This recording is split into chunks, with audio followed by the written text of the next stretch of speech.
আমরা যদি অপরাধের ধরন সম্পর্কে জানতে চাই, সেটা হচ্ছে আর্টিফিশিয়াল ইন্টেলিজেন্স এবং ডিপফেক যে প্রযুক্তি আছে, এই প্রযুক্তির মাধ্যমে বিশিষ্ট ইসলামী বক্তা ডক্টর মিজানুর রহমান আজহারী ওনার ছবি, ভিডিও, কণ্ঠস্বর এগুলো নকল করে তারা এসব বিকৃত ভিডিও তৈরি করেছেন। এইসব ভিডিও দেখলেই মনে হবে একদম অবিকল মিজানুর রহমান আজহারী সাহেব নিজেই বক্তব্য রাখছেন এবং তাতে তিনি এই যে যৌন উত্তেজক যে সকল ঔষধ আছে তার প্রচারণা চালাচ্ছেন এবং এ সকল ভিডিও তারা আপলোড করে বিভিন্ন ওয়েবসাইটের মাধ্যমে প্রচারণা চালিয়ে এই ওষুধগুলো তারা বিক্রি করছেন। মূলত দুইটি ওষুধ, ইউরোসিন এবং জেনসিং নামে দুইটি ওষুধ তারা বিক্রি করছেন, সাধারণ মানুষকে প্রতারিত করছেন।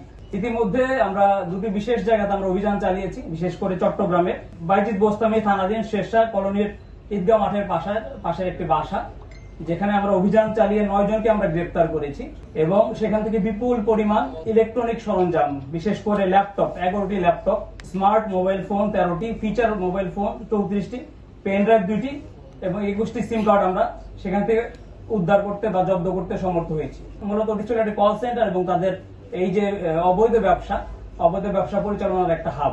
আপনারা জানলে অবাক হবেন যে তারা ওই যে প্রচারণা যেটা চালাতো হচ্ছে চট্টগ্রাম থেকে, কিন্তু এই যে মালামাল যেগুলো ডেলিভারি করতো বাংলাদেশের বিভিন্ন জায়গা থেকে, বিশেষত ঢাকার মোহাম্মদপুর থেকে। এই যেগুলো আছে এগুলোর বিষয়ে আমরা সবসময় সতর্কমূলক ব্যবস্থা গ্রহণ করে থাকি।